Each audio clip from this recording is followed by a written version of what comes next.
If you start to do self-hypnosis and self-transformation from a place of trying to force change on yourself, you will fail. But if you set the conditions up, you tend to the garden, you allow it to happen, you will succeed.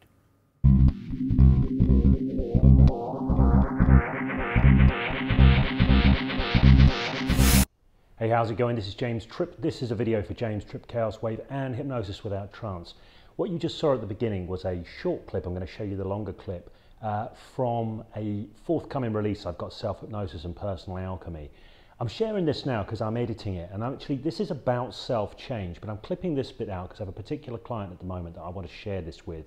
So I decided instead of just sharing it with the client, I would share it with everyone out there in the world. It is to do with self-change. It's to do with the fundamental way that we can block ourselves from effective self-change through getting hooked in to desperation, through outcome attachment, through these kinds of things. We start to treat ourselves like a machine that just needs a part fixed, rather than an organic system that needs to evolve and learn and grow and change.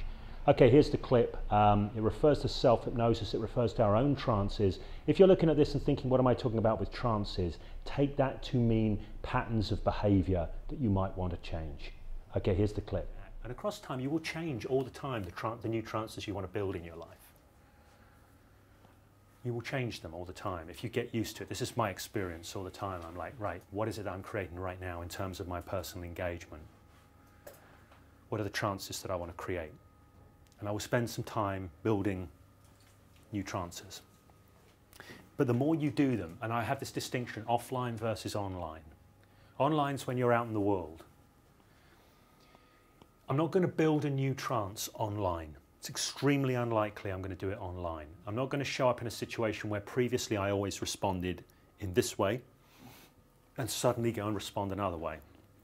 That's not going to work because I don't have a rich picture of a different trance that can fit in. But if I've done a little bit of work, spent a few days enjoying playing with the experience of a new trance and a new way of being, it will start to come alive more readily in my neurology. It will start to seep into that context into which I want to plug it in. It will.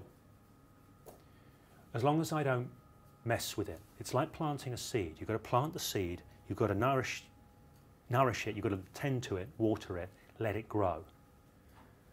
You can't start jabbing at it, going, come on, why aren't you there yet? It's not gonna work yet, but you've got to do the work of tending the garden a bit.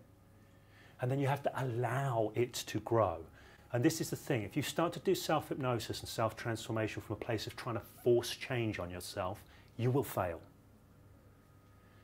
But if you set the conditions up, you tend to the garden, you allow it to happen, you will succeed. Now, of course, some people might plant the seed and they tend to it for a couple of days and go, it didn't grow, and off they go.